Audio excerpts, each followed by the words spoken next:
विजय तिलक, विजय तिलक, विजय तिलक, विजय तिलक, विजय तिलक, विजय तिलक, विजय तिलक। नमस्कार, बहुत स्वागत है आप सभी का वीरांगना लक्ष्मीबाई की धरती झांसी से। मेरे साथ आप विजय तिलक देख रहे हैं। दिन भर शहर में घूमने के बाद क्या यहाँ का सियासी माहौल है, कितने चुनावी रंग हैं, ये हम आपको दिखाएंगे।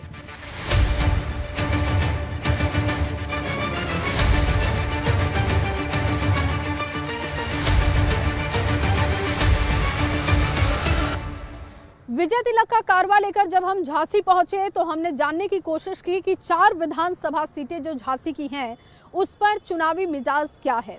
लेकिन सबसे पहले हॉट सीट की बात करेंगे। हॉट सीट बबीना यहाँ की है और बबीना विधानसभा सीट पर क्या सियासी समीकरण है, यहाँ की जनता किसका विजय तिलक करने जा रही है और बीजेपी और समाजवादी पार्टी में कांटे की टक्कर इस सीट पर दिखाई देती है, तो दोनों ही पार्टियां अपने अपने विजय तिलक के लिए किस तरीके से तैयारी कर रही हैं, चुनावी मैदान में किन मुद्दों के साथ जाएंगी, देखते हैं।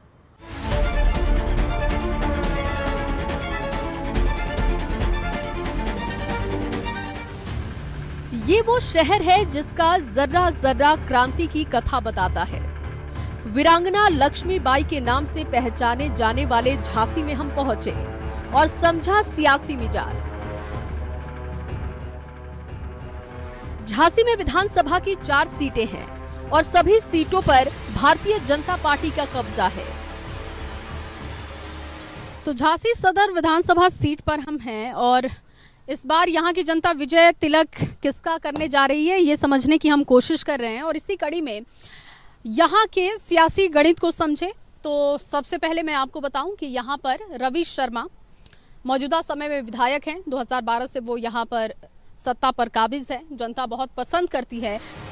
हम झांसी सदर सीट पर पहुंच गए थे जो हॉट सीट है, जहां से भाजपा के रवि शर्मा विधायक हैं। देखिए, जिस तरीके से उत्तर प्रदेश के बारे में लोग चर्चा कर रहे हैं कि सीधी समाजवादी पार्टी से लड़ाई है, लेकिन झांसी में समाजवादी पार्टी कभी दूसरे पे नहीं आई।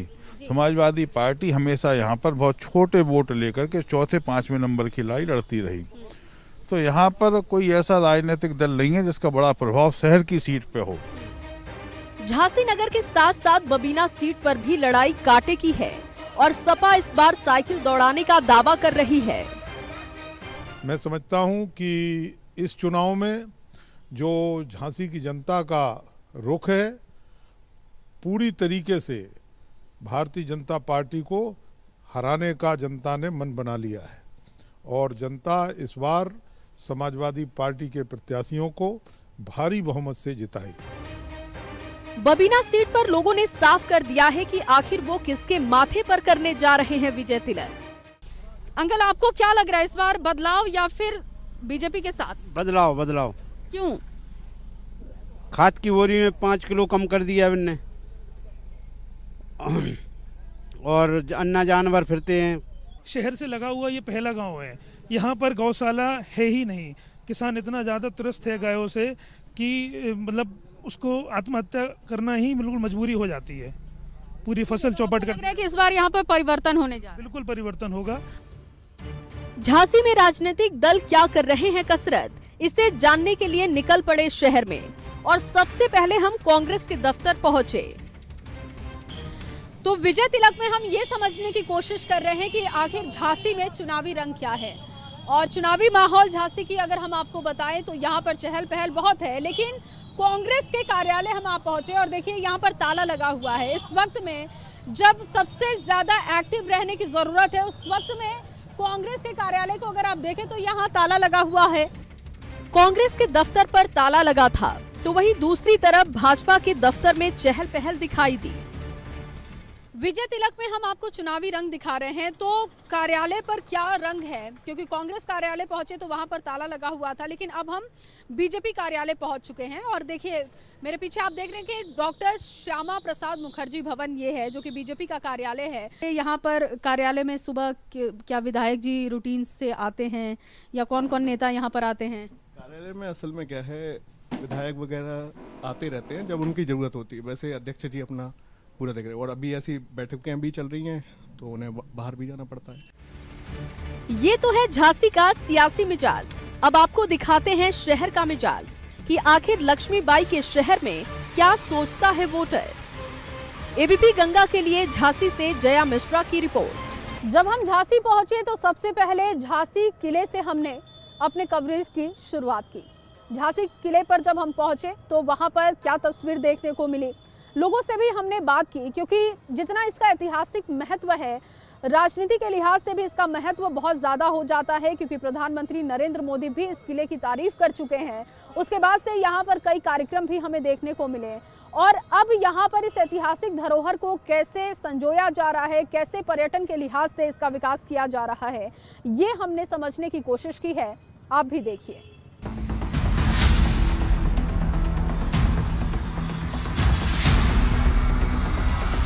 वीरांगना के शहर में हैं तो पहुंचे उस किले में जहां लिखी गई थी स्वतंत्रता की ऐतिहासिक कहानी और जाना कि आखिर कितने बदले हैं हालात। मैं सच कहूं तो जब से बीजेपी गवर्नमेंट आई है तब से इसमें कायाकल्प में बहुत परिवर्तन आया है और ख़ास तौर पर प्रधानमंत्री मोदी के आगमन के बाद यहाँ इसके रखरखाव में आमूलचूल परिवर्तन आ गया है। और अगर इसे पर्यटन के स्तर से देखा जाए तो पर्यटन का स्तर काफ़ी बढ़ गया है। जी मैडम, सौंदर्यीकरण तो काफ़ी अच्छा हो गया है किले का और गुंजाइश यही है कि यहाँ पे थोड़ा सा जो साफ़ सफाई वगैरह है किले की वो अभी भी इतनी खास नहीं है, क्योंकि हमने वहाँ पे ग्राउंड में देखा कि वहाँ पे काफ़ी कुछ कचरा पड़ा हुआ था। एक्चुअली जिम्मेदार हम ही लोग हैं उसके लिए, तो उसके ऊपर विशेष ध्यान रखने की ज़रूरत है। झांसी में सॉफ्ट टॉय का बड़ा कारोबार होता है तो पहुंचे उन गलियों में जहां पर सॉफ्ट टॉय का काम किया जाता है। तो झांसी में हम मौजूद हैं और लगातार जानने की कोशिश कर रहे हैं कि विजय तिलक यहाँ की जनता किसका करेगी। अलग अलग रंग आपको दिखा रहे हैं और इस वक्त आप ये भी सोच रहे होंगे कि ये सॉफ्ट टॉय मेरे हाथ में क्यों है। तो मैं आपको बताऊं कि ओडीओपी के तहत झांसी को सॉफ्ट टॉय मिला हुआ है। एक जनपद एक उत्पाद, और एक जनपद एक उत्पाद में सॉफ्ट टॉय के जरिए कितना यहाँ पर कारोबार बढ़ा है और कैसे इसकी पहचान बनते जा रही है, ये जानने की कोशिश करेंगे। तो चलिए मेरे साथ। सॉफ्ट टॉय बनाने के काम में लगातार महिलाएं जुटी हुई थी। और ये कैसा कारोबार आपका चल रहा है? कारोबार मेरा बहुत अच्छा चल रहा है। मैं बाहर दूर दूर तक जाती हूँ और इसकी मार्केट में भी है मांग। तो आपको लगता है कि ओडीओपी में जब सॉफ्ट टॉय को सेलेक्ट किया गया तो ये सही कदम रहा? और इस वक्त में कारोबार अगर देखा जाए तो क्या कोई अलग प्रोडक्ट आपके मन में आता है कि सॉफ्ट टॉय नहीं, झांसी के लिए कोई और प्रोडक्ट भी हो सकता था? सॉफ्ट टॉय ये काफ़ी इसकी मांग है और काफ़ी आगे जा रहा है ये। और मेरी महिलाएं भी सारी काम करें, 30-35 महिलाएं मेरे अंदर, और आगे को बढ़ने का ही काम है मेरा, और महिला आने के लिए कहती हैं। रात हो चुकी थी, लाइट से जगमग झांसी स्टेशन पर पहुंचे, जिसका नाम बदलकर वीरांगना लक्ष्मीबाई स्टेशन कर दिया गया है, जो झांसी के लोगों का बड़ा मुद्दा है। कई जगहों के नाम बदले गए, कई चौक चौराहों के नाम बदले गए और कई स्टेशन के भी नाम बदले। झांसी रेलवे स्टेशन भी उन्हीं में से एक है जिसका नाम बदला गया और अब इसका नाम वीरांगना लक्ष्मीबाई रेलवे स्टेशन किया गया। नाम बदला गया तो इस पर सियासत शुरू हो गई। मैडम, ये सम्मान जरूर है, लेकिन झांसी का जो नाम है, झांसी रेलवे स्टेशन का नाम झांसी की रानी को इंडिकेट करता था कहीं ना कहीं, और उसका गर्व हम लोगों को होता था कि हम झांसी जा रहे हैं। तो लोग पूछते थे कि वहीं जहाँ झांसी की रानी है, अब हम उसको बोलेंगे कि हम वीरांगना लक्ष्मीबाई जा रहे हैं, तो वो कंफ्यूज हो सकते हैं कि वीरांगना लक्ष्मीबाई क्या है। अगर वीरांगना लक्ष्मीबाई झांसी अगर इसमें ऐड हो जाता ना, तो पहले जैसा हमारा ये झांसी हमको लगता। झांसी के गलियारों से होते हुए हम निकल पड़े ललितपुर के लिए, ये जानने के लिए कि आखिर बुंदेलों की धरती पर किसका होगा विजय तिलक। विजय तिलक में सबसे पहले बात हॉट सीट की करेंगे। ललितपुर में 2 विधानसभा सीटें हैं और ललितपुर सदर यहाँ की हॉट सीट है, जबकि मेहरौनी यहाँ की वीआईपी सीट है। वीआईपी सीट इसलिए क्योंकि योगी राज्य में इस वक्त श्रम राज्य मंत्री हैं मनोहर लाल पंत उर्फ मन्नू कोरी। उनका कामकाज कैसा है, विजय तिलक के लिए कितनी उनकी तैयारी है, साथ ही साथ जनता की राय उनके लिए क्या है, आपको दिखाते हैं।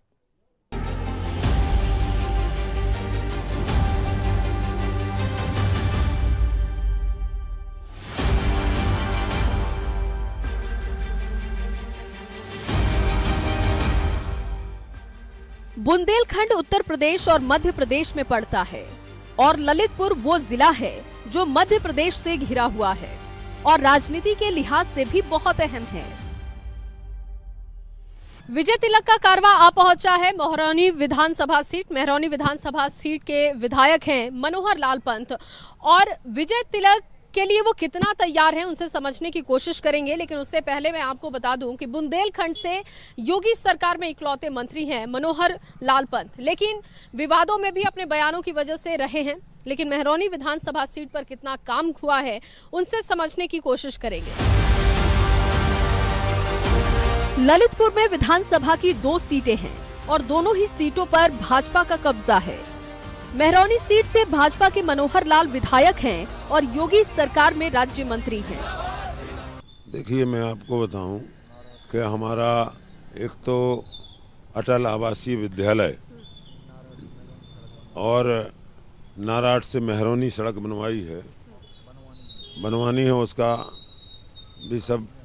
हाँ, और ये अपना अस्पताल भी पाली में कार्य बालावेट का डैम बनवाना है। तो ऐसे कार्य इंटर कॉलेज बन गया है धौर्रा के अंदर, महरौनी विधानसभा में आते हैं सभी काम। इतने काम हुए जो 1947 से ना होकर के 2017 तक नहीं हो पाए, 14 तक। इसके बाद काम ही काम हुए। ललितपुर को बुंदेलों की धरती कहा जाता है। ऐसे में हम पहुंचे बुंदेला परिवार के आंगन में, जो राजनीति में सक्रिय रहे हैं। विजय तिलक का कारवां बुंदेलखंड में है और बुंदेलखंड में घुसते ही अगर राजनीति की हम बात करते हैं तो सबसे पहले बुंदेला परिवार का जिक्र होता है। राजनीति में शान और कई मंत्री इस परिवार से आते हैं, कई सांसद आ चुके हैं। सुजान सिंह 2 बार सांसद रह चुके हैं और इस परिवार की स्थिति और मौजूदा समय में अगर परिवार के हालात को लेकर बात करें तो अभी बहुत ज्यादा राजनीति में सक्रियता नहीं दिखाई देती। बुंदेला बंधु जो हम लोग का परिवार है, एक तो हमने बोला कि हमारा एक परिवार सीमित नहीं है जी। हर जिले में, मतलब ललितपुर बुंदेलखंड के हर जिले में और ललितपुर जिले खासकर हर परिवार में हम लोग के संबंध हैं। तो हर एक परिवार बुंदेला बंधु कहलाता है। तो हम लोग 24 घंटे तैयार रहते हैं। सबके अपने अपने दावे हैं, लेकिन ललितपुर की जनता के मन में क्या है, ये जानने के लिए पहुंच गए सावरकर चौराहे पर। ललितपुर विधानसभा क्षेत्र में है और जानने की हम कोशिश कर रहे हैं कि विजय तिलक यहाँ की जनता किसका करने जा रही है। और इस वक्त जिस जगह मैं मौजूद हूँ ये सावरकर चौराहा है और यहाँ पर एक बहुत ही फेमस दूध की दुकान है। पूर्व प्रधानमंत्री अटल बिहारी वाजपेयी ने भी इसका जिक्र अपने संस्मरण में किया है। तो उस दूध की दुकान पर हम आ पहुंचे हैं। 2022 का चुनाव आ रहा है तो विजय तिलक किसका होने जा रहा है? बीजेपी तो 80% पे आ रही है। 80-20 का चलेगा, वो तो चलेगा ही। कारोबार अच्छा चल रहा है? हाँ, बढ़िया, चकाचक। ये तो है ललितपुर का सियासी मिजाज, लेकिन अब लेकर चलते हैं ललितपुर की उन गलियों में जिससे ललितपुर की पहचान है। एबीपी गंगा के लिए ललितपुर से जया मिश्रा के साथ ब्यूरो रिपोर्ट। ललितपुर को बांधों का शहर कहा जाता है और यहाँ पर प्राचीन बांधों में शुमार गोविंद सागर बांध है। गोविंद सागर बांध जो कि टेक्नोलॉजी की वजह से बहुत ही आधुनिक तौर पर इसका इस्तेमाल किया जाता है। पेयजल और सिंचाई के हिसाब से इसका विकास और विस्तार किया जा रहा है। साथ ही साथ आकर्षण का बहुत बड़ा केंद्र है।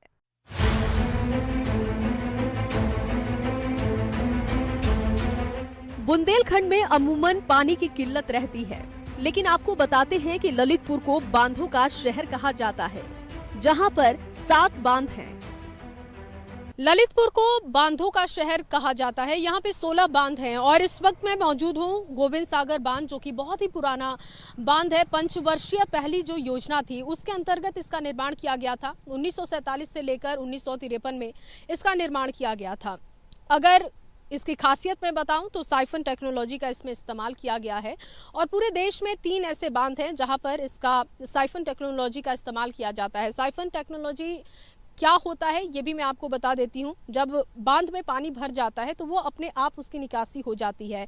ये टेक्नोलॉजी आपको भाखड़ा नांगल बांध में भी देखने को मिलेगा। यहाँ से निकले तो पहुंचे उन गलियों में जहां अध्यात्म का इतिहास प्राचीरों पर उकेरा गया है। ललितपुर शहर बहुत ही खूबसूरत है। मध्य प्रदेश से चारों तरफ से ये घिरा हुआ है और पर्यटन के लिहाज से यहाँ पर कई पुरानी धरोहर है। ऐसे में दशावतार मंदिर जो कि बहुत ही प्राचीन है, भारतीय पुरातत्व सर्वेक्षण का ये बोर्ड, और इसके साथ ही इस मंदिर की खूबसूरती क्या है ये हम आपको दिखाने की कोशिश करेंगे। दशावतार मंदिर के अंदर हम पहुंचे। दीवारों पर बनी पौराणिक कलाकृतियां वाकई मनमोहने वाली थी।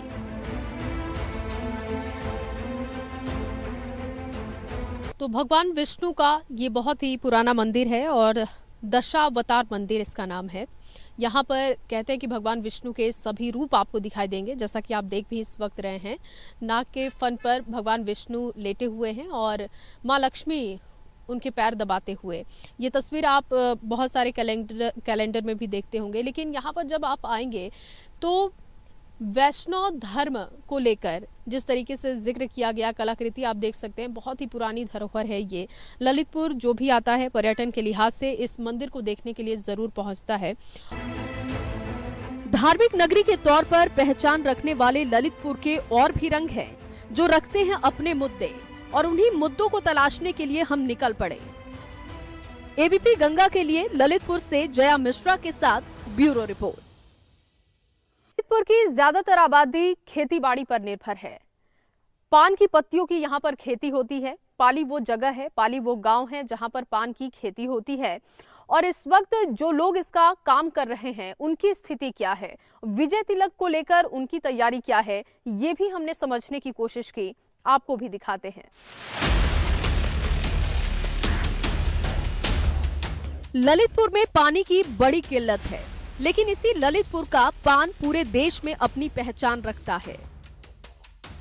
तो पाली गांव आप पहुंचे हैं हम, और विजय तिलक का कारवा लेकर जब पाली गांव हम पहुंचे तो हमने जानने की कोशिश की कि पान की खेती कैसे होती है और उसके लिए लोग कैसे जद्दोजहद करते हैं। यहाँ से पान अलग अलग जगहों पर बेचा जाता है, लेकिन यहाँ पर जो लोग इसका काम करते हैं उन्हें कितनी दिक्कतें होती हैं ये हम आपको दिखाने की कोशिश करेंगे। साथ ही साथ ये भी समझेंगे कि उनका काम कैसा चल रहा है आने वाले समय में, क्योंकि चुनाव भी है तो वो इस बार क्या मूड बना रहे हैं, विजय तिलक वो किसका करेंगे, ये समझने की हम कोशिश करेंगे। सबसे पहले तो आप ये बताइए, क्योंकि बहुत दिक्कत है, क्योंकि पान का काम आप लोग करते हैं, दिक्कतें बहुत ज़्यादा हैं, कैसे आप लोग काम करते हैं? काम करते हैं मैडम इस प्रकार से, परेजे में पानी डालते हैं मटके से, और पान अभी बिक नहीं रहे हैं, ठंड से खराब हो गए हैं थोड़े। कारोबार अभी अच्छा नहीं चल रहा है? कारोबार अभी वैसे सामान्य दिनों में कैसा रहता है? सामान्य दिनों में ऐसे ही चलता है, खर्चा पानी चलता रहता है बस। पान को पानी देने के लिए काफी दिक्कतों का सामना करना पड़ता है, लेकिन फिर भी परेशानियां खत्म नहीं होती। तो चुनाव भी आ रहे हैं, तो फिर विजय तिलक किसका करेंगे आप? विजय तिलक तो ऐसा है कि जो सबका मत होगा उधर ही अपन लोग जाएंगे। लेकिन फिर भी आपको, क्योंकि अब बहुत कम समय है, तो सोच तो लिया होगा कि क्या यही सरकार रहेगी, क्योंकि इस सरकार में आप कह रहे हैं कि आपको बहुत दिक्कतें हैं। नहीं, सरकार कोई भी आ जाए मैडम, दिक्कत तो वो हर सरकार में रहती है, लेकिन सरकार तो मैं यही चाहूंगा कि बीजेपी की ही रहे। ललितपुर की पहचान चंदेरी सिल्क से भी है, जो ओडीओपी में आता है। वन डिस्ट्रिक्ट वन प्रोडक्ट के तहत हर जनपद को पहचान देने की सरकार की कोशिश है और विजय तिलक का कारवा ललितपुर शहर में है। जानने की हमने कोशिश की कि रोजगार को किस तरीके से बढ़ावा दिया जा रहा है। वन डिस्ट्रिक्ट वन प्रोडक्ट के तहत जो कारीगर हैं वो किस तरीके से काम कर रहे हैं। चंदेरी सिल्क को वन डिस्ट्रिक्ट वन प्रोडक्ट में जोड़ा गया है। खूबसूरत साड़ियां बनाने का काम होता है ललितपुर शहर में। वैसे तो चंदेरी मध्य प्रदेश में है, लेकिन ज्यादातर चंदेरी सिल्क का काम जो करते हैं कारीगर वो ललितपुर में रहते हैं और इसी वजह से वन डिस्ट्रिक्ट वन प्रोडक्ट में इसे जगह दी गई। कपड़े पर कारीगरी करने वालों की जिंदगी कितनी बदली और किसका करेंगे विजय तिलक, ये जानने की कोशिश की। सरकार से कितनी मदद मिलती है? सरकार से तो कुछ नहीं मिलता सर, कुछ सरकार से मदद आपको नहीं मिलती? कोई मदद नहीं मिलती। तो फिर कामकाज कैसे होता है? और दूसरे का सेट का काम करते हैं। अच्छा। जी हाँ, जी अपना निजी नहीं है, दूसरे सेटों से लाते हैं चंदेरी से, उसको हम करते हैं। तो किसी भी उत्पाद को, जैसे आप ये सिल्क का काम करते हैं चंदेरी सिल्क का, तो साड़ी बनाते हैं, मेहनत करके, तो फिर बाजार तक इसको पहुंचाना बहुत जरूरी होता है, तभी आपके मेहनत का फल मिलता है। तो आप बाजार तक इसे कैसे पहुंचाते हैं? बाजार तक तो सर इसको ये मेले लगते हैं, इसके मेले द्वारा भेजा जाता है इसको बाजार तक। ये है ललितपुर का सियासी मिजाज, जिसे जिसने समझा उसके माथे पर हुआ विजय तिलक। एबीपी गंगा के लिए ललितपुर से जया मिश्रा के साथ ब्यूरो रिपोर्ट। हमारे खास कार्यक्रम विजय तिलक में बस इतना ही। बने रहिए एबीपी गंगा के साथ। विजय